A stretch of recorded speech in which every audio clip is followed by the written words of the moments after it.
Welcome to Making It Manufacturing. Today I am here at Curapath's facility in Valencia, joined by CEO Philippe Clavel.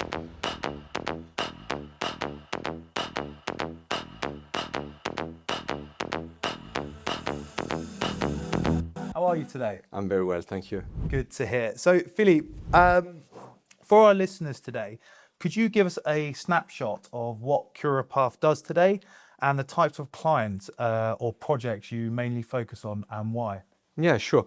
Well, Curapath is the typical story starting as a spin-off from one of university in Valencia, based on polymer science for drug delivery. And the company was created back in 2012.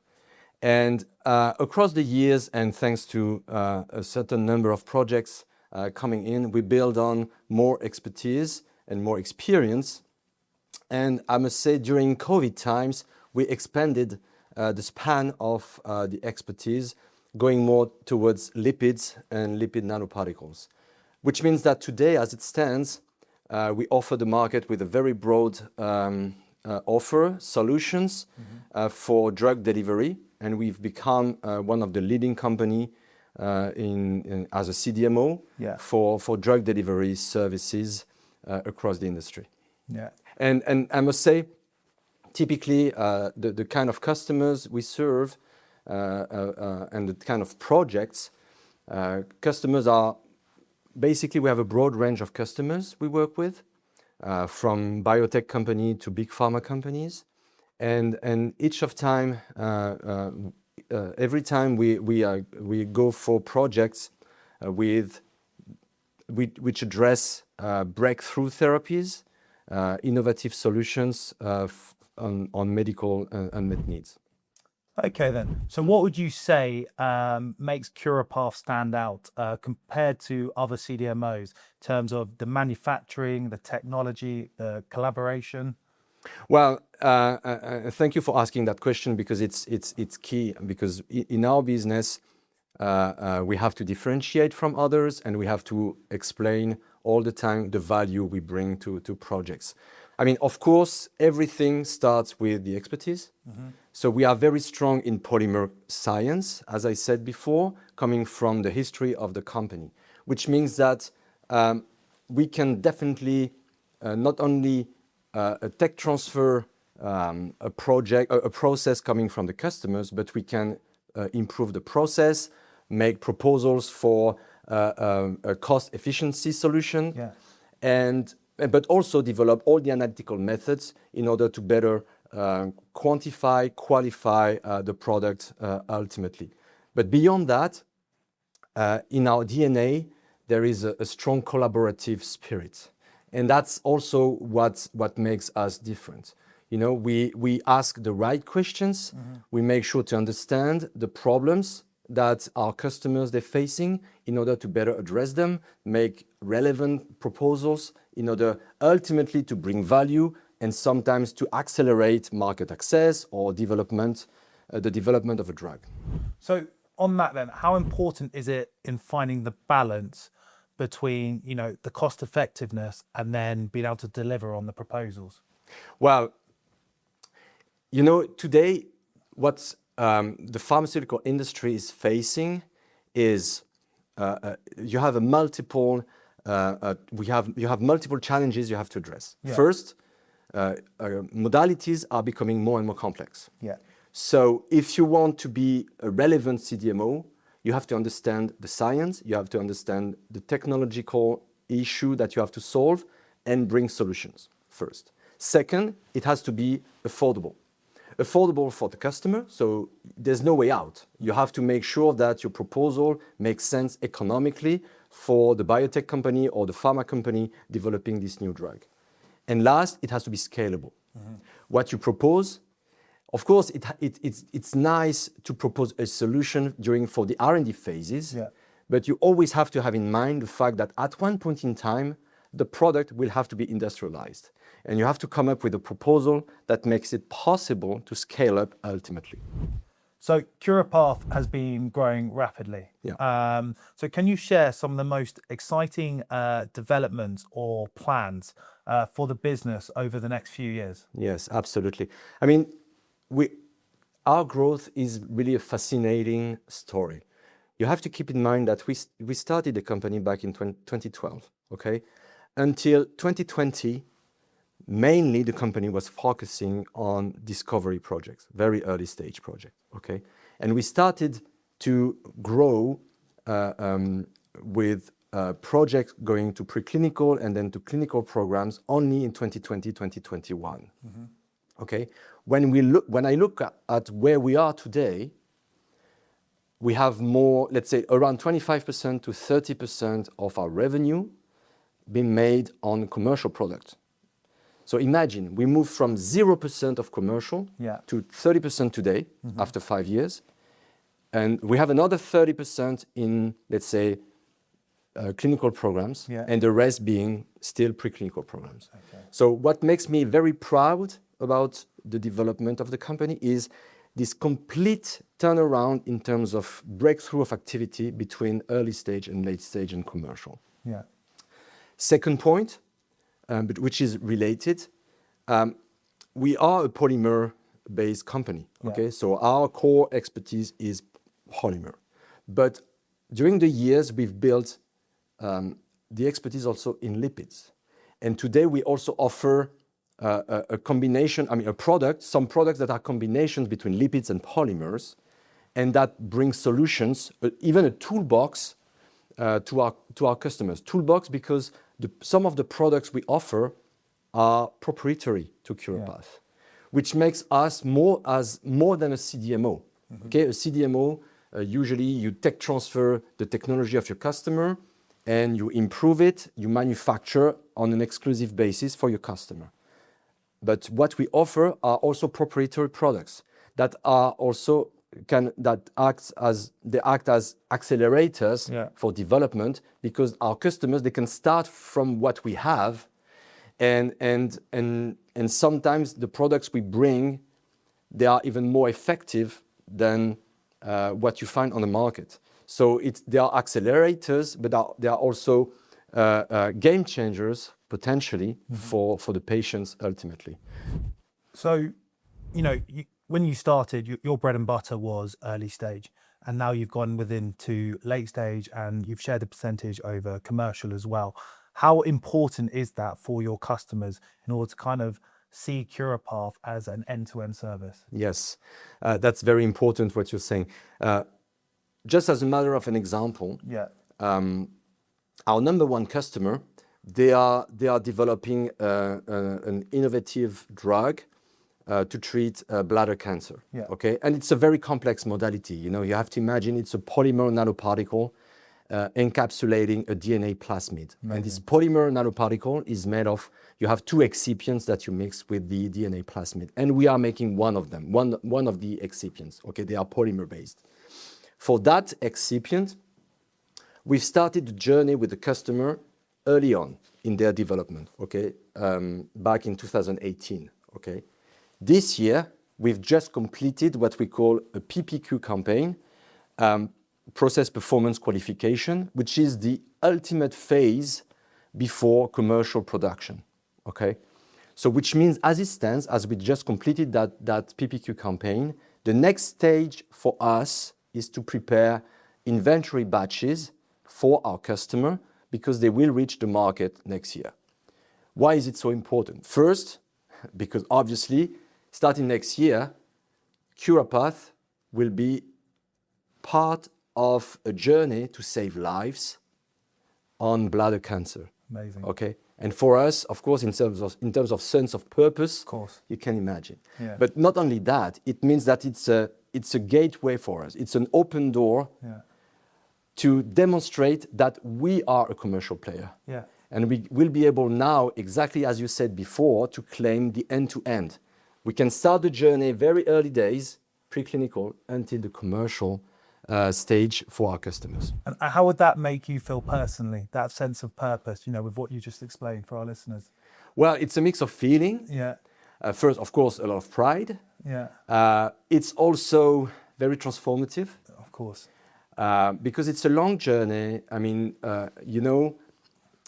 you have to make sure that the teams are successful, because that's part of my role, as a CEO, making sure to build the frame so that everyone can express themselves, that can develop themselves, that make sure that everyone is in a position to be successful. And of course, when you go quickly from a situation where you produce for preclinical to a situation where you want to be a commercial supplier, a manufacturer, it means that you have to completely transform the way you work. You have to document more. You have to know how to run investigations. You have to make sure that GMPs are clearly the golden rule on the way you operate, etc. It's a lot of coaching, a lot of training, so it's a mix of hands-on, but also always giving the big picture and giving the direction to the team. So mixed feelings, pride, but also sense of purpose, of course, and also focus. Yeah. Because when you become a GMP manufacturer, every detail can count. Yeah.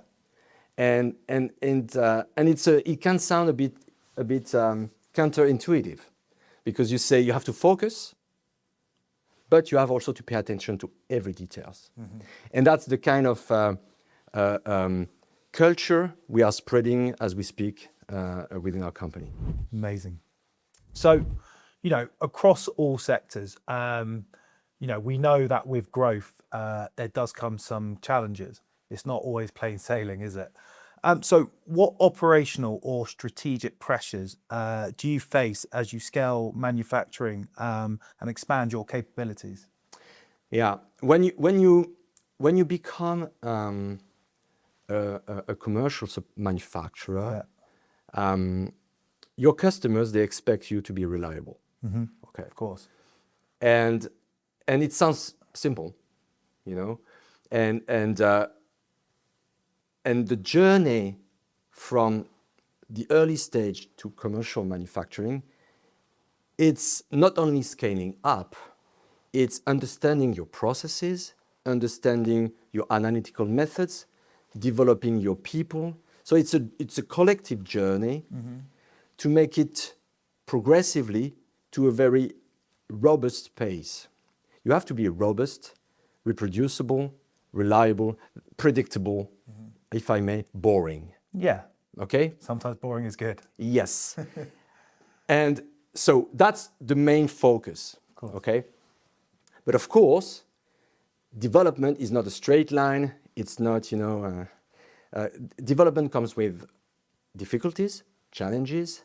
So my role was also to make sure that in our culture, it became actually one of our values.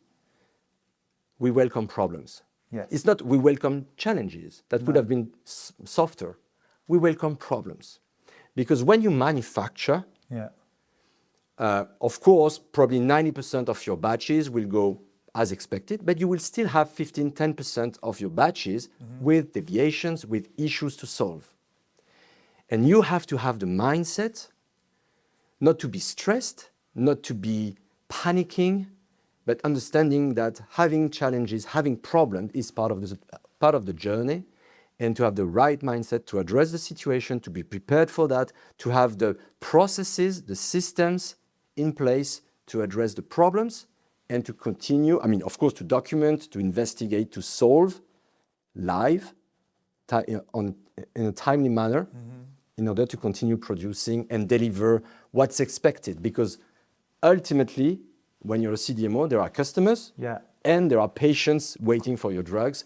And of course, our commitment to the customers and the patients is to deliver on time, the right quality, the right quantity of product systematically. So it's a long journey. Yes. It's a cultural change, but we're getting there, and I'm super proud of it. That's amazing. So you're a big believer of embracing the problems, finding a solution, and being able to react off the back of that in order to kind of be successful. And I think a lot of people have seen that throughout the industry. Like, that is where success is built. The journey isn't, plain sailing. You've got to be able to adapt at times. At the end of the day, the customers you're dealing with, this is their baby.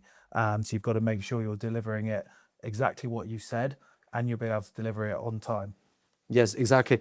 And I feel really lucky in a way because every single project we are involved in, you're talking, I mean, as you said, this is the baby of our customer, and we talk to people that are passionate. And the key point is, every time I talk to a CEO or of a company, this morning again, I was talking to a French company with a very innovative approach, and they want to work with us. Okay, they're not yet a customer of us. No. Okay, we are still in the process where it's a competitive process. They like Curapath, but they still want to make sure that they are making the right decision, which is a fair point because this is their baby. Okay, and I love it because you have to dig in and understand. Okay, what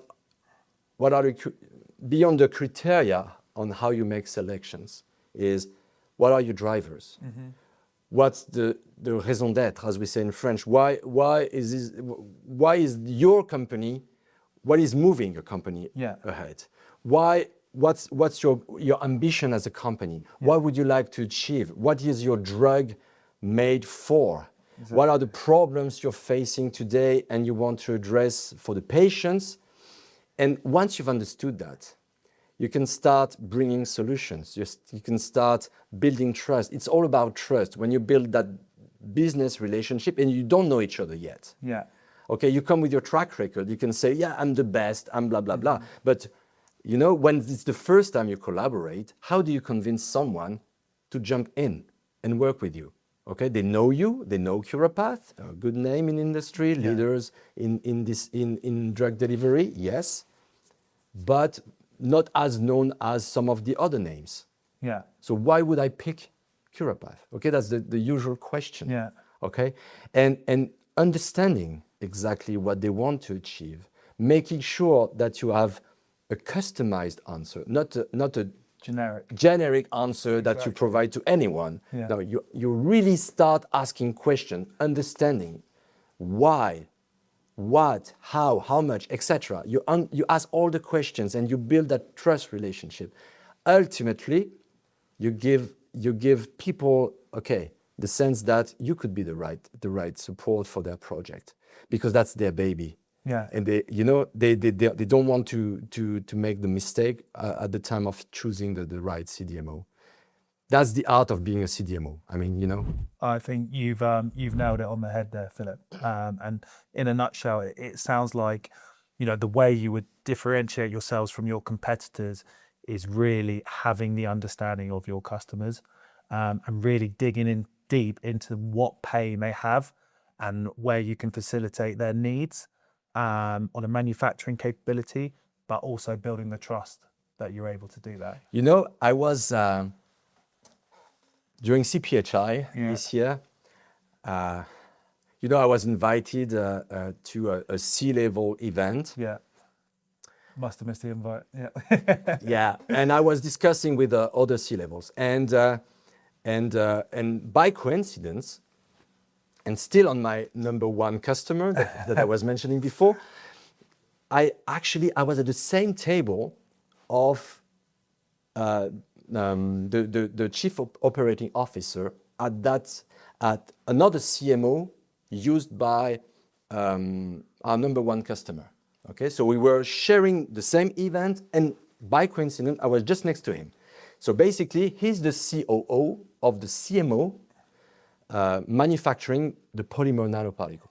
Okay, and we were chatting, and so he knows that he needs Curapath, and I know that he's the next in the supply chain because we're making an excipient, and I supply this excipient to him for his company to make the polymer nanoparticle. But they are a big name in the industry, big name, much bigger than us. Yeah. Okay, and I was talking to him and say, oh, by the way, we have a project in common. He said, what do you mean? I said, yeah, this company I mean, of course, I will not name the company, but this company, we're making that drug together. I mean, you know, we make the excipient, you make the polymer nanoparticle, and you probably start your PPQ campaign in the next couple of weeks. He said, well, I'm not sure about which customer you're talking about. And that's a key differentiator. Yeah. Because I'm the CEO of Curapath. Yeah. On this customer, I can tell you when we produce, which batch, what is the quantity, and the very precise quantity we've made of every batch, when we ship, Yeah. when it's received, what are the problems we faced, okay? I can tell you, I can give you all the details, and I'm the CEO. That guy was the COO. He didn't even know the name of the customer I was talking about. Okay, so that for me, that's a key differentiator. Why to work with Curapath? Because you will have, you know, the right level of, you know, oversight. Of course. From the management. Knowledge is power. Yeah. So, Philippe, you've been building out your leadership team as Curapath continues to scale. How do you approach maintaining a strong culture while bringing in new senior leadership? Yeah, first, I believe you have to have values, and you have to have values you believe in. Mm-hmm. Not values as nice words you put on the wall and just for, I don't know, because it looks nice. Yeah. Okay? So, and I must say, we live our values: care, resolution, and resilience. They are the three values for Curapath, and we live them. That's the way we work, and that's based on those values we recruit our people. Which means that when we have leadership positions, we make sure beyond the hard skills, beyond the soft skills that we, of course, check, we have to make sure that the people, they have already, they tick the box with regards to the values, okay? And we are very serious about it, okay? When we say care, it's not only caring for people, caring for our customers, caring for the patients, caring for our suppliers, but caring, what do you mean by caring, okay? When you have people, we make sure that we develop them. Mm-hmm. We make sure that when they start, and we define their perimeter, we define their playground, we give them what they need to be performant, to perform well, yes, and to develop the sense of pride every day in what they do. That's the minimum to me. And then we build a plan for them. Yeah. Meaning, okay, you have to perform for the next 3, 4 days, 3, 4, 5 years in your current position. But of course, you need a plan for tomorrow. Okay, everyone has a dream. Whatever is the dream. And the dream doesn't mean necessarily to be the CEO. I welcome people who want. You want a challenge. Of course, I want people who will replace me at one point. But but you can also dream. You're in science. You may be dreaming of doing business at one point. Okay, so that kind of thing. Second, and you said something important also, is when we recruit, and I always, when I recruit I recruit direct reports, but I would say I encourage my teams to do the same. Let's recruit people who can challenge you. You know, when I was a lot younger, I had someone, a leader at Sanofi, when I was at Sanofi, who inspired me a lot. And he used to say, if you don't challenge me, you're useless. So be useful. So that's what I keep saying to my teams. Yes. Come to my office, challenge. If I say something you don't believe in, raise your hand and say, Philippe, I'm not sure. Yeah. If you need me to explain why, I will. When I explain why we should be doing this, you're still not convinced, say it. Bring counter arguments. And that's something I push throughout the company. Make sure to challenge your boss, including myself. Please. If you don't do it, I will make mistakes. Yeah. If everyone agrees, we are in trouble. Let's disagree nicely, politely, with respect, but let's disagree. let's agree to disagree, as we say, but let's make sure this happens within the company. And that's what I'm pushing every day. Every day. I encourage people to disagree in meetings. Please, I'm saying rubbish on purpose, almost. Disagree. If you say yes, yes, yes, we are in trouble, okay? And I'm pushing also for true empowerment. You know, when I was at Sanofi, we had a tagline that was empowering life. And it was empowering everywhere. But I can tell you, not many people were living empowerment, real empowerment. You felt like it was more words on the wall rather than an actual value. Whereas my value is really, I'm giving you the power to decide. I will never make a decision for you. For instance, sometimes people on an email, they copy me.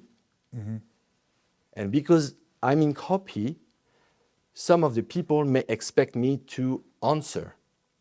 And I will never answer an email if the email is not addressed to me.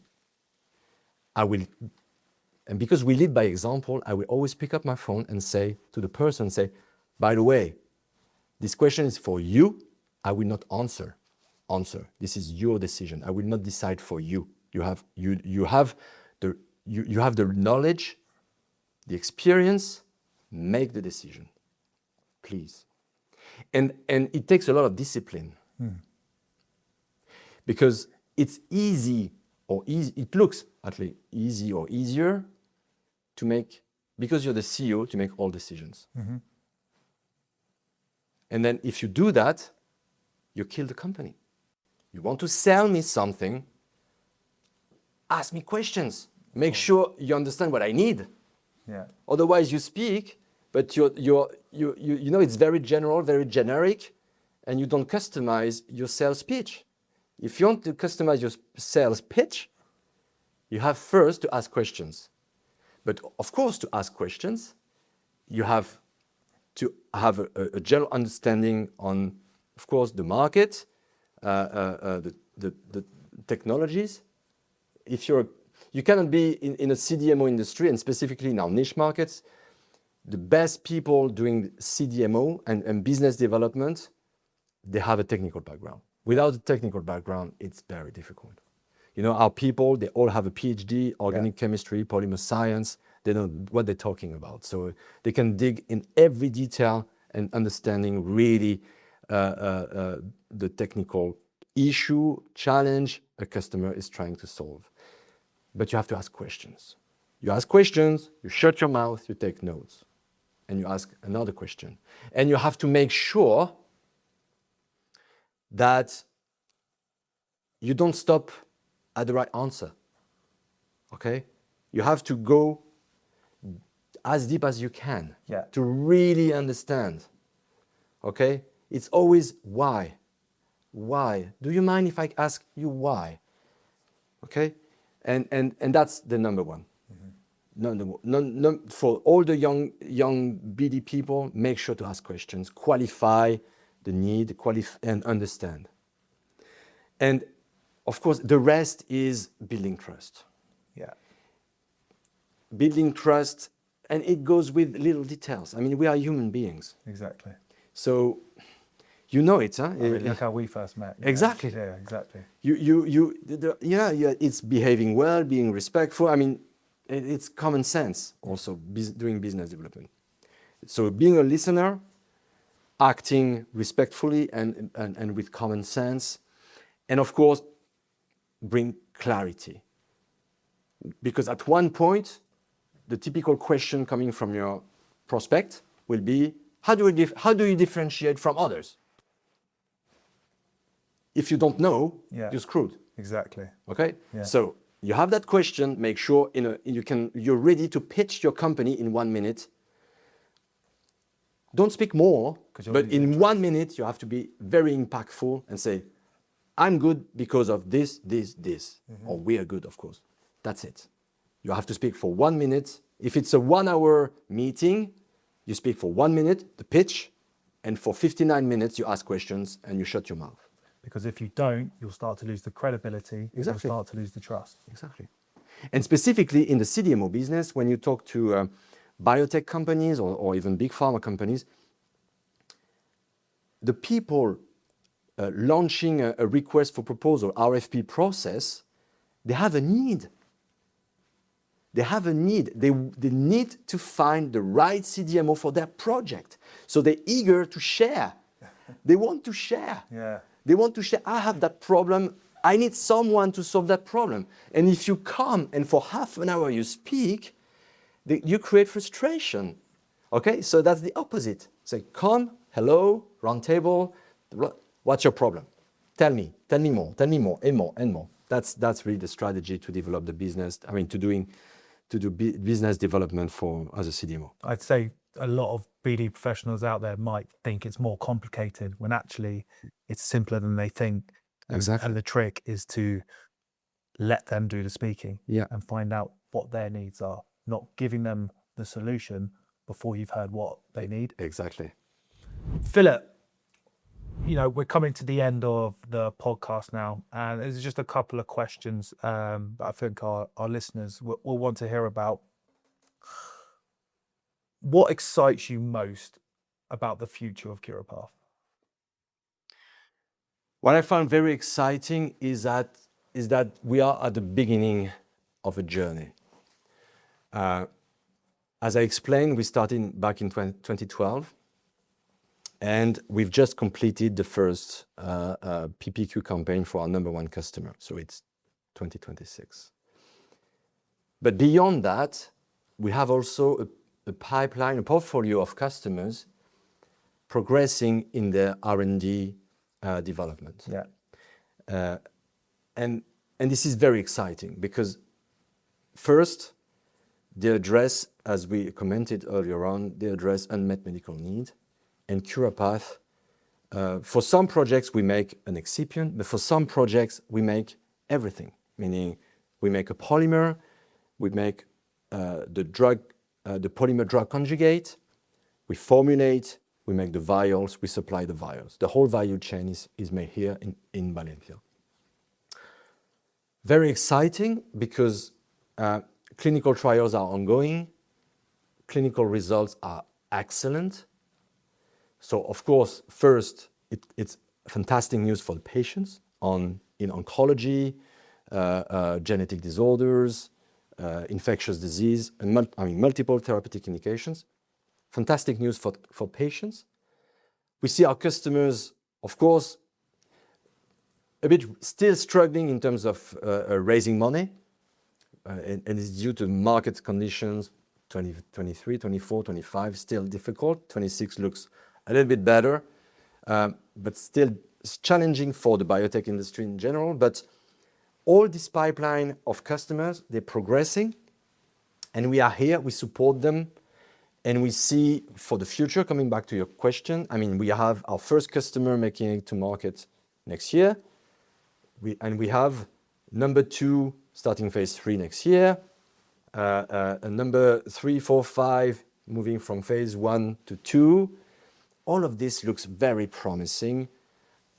And not only this, but also when we look at all the opportunities that we're discussing right now with potential customers, this is very exciting. So what we foresee is an accelerated growth and very sustainable with customers more and more well-funded and with projects making it to late stage and to more commercial. So, which means that in a way, this is validating our strategy.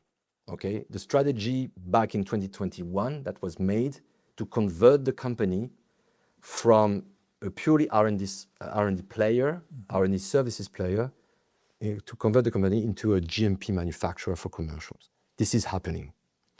This is happening, and this is very exciting. So finally, Philippe, this is gonna kind of close up our session today, and it's a bit deeper than maybe some of the other questions, and you can answer it however you want.